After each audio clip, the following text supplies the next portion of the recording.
আপনার ফোনের ডায়াল প্যাডের এমন কিছু সেটিংস আছে যেগুলো আপনি জানলে অবাক হবেন, বলবেন ওয়াও, আমার ফোনে এরকম সিরিজ আছে।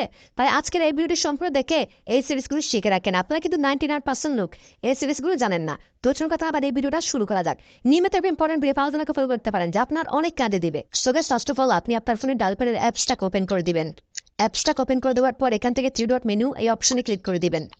এরপর এখান থেকে সেটিংসের এই অপশনে ক্লিক করে দিবেন। এরপর এখান থেকে কলার আইডি অ্যান্ড স্প্যাম এই অপশনে ক্লিক করে দিবেন।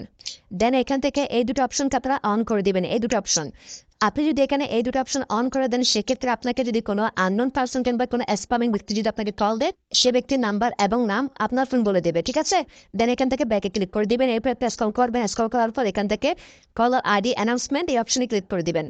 এরপর এখান থেকে অ্যানাউন্স কলার আইডি এই অপশনে ক্লিক করে দিবেন। দেন এখান থেকে অলওয়েজ এটাকে সিলেক্ট করে দিবেন। সেক্ষেত্রে কেউ যদি আপনাকে কল দেয়, ফোন ওই ব্যক্তির নামটি বলে দেবে। দেন এখান থেকে ব্যাকে ক্লিক করে দিবেন। এরপর দেখেন একদম নিচে ফ্লিপ টু সাইলেন্স এই অপশনে ক্লিক করে দিবেন। দেন এটাকে অন করে দিবেন। আপনি যদি এটাকে অন করে দেন, যদি আপনি কোনো মিটিংয়ে থাকেন, সেক্ষেত্রে আপনার ফোনটাকে ধরে আপনি উল্টা দিলে আপনার ফোনটি সাইলেন্স হয়ে যাবে।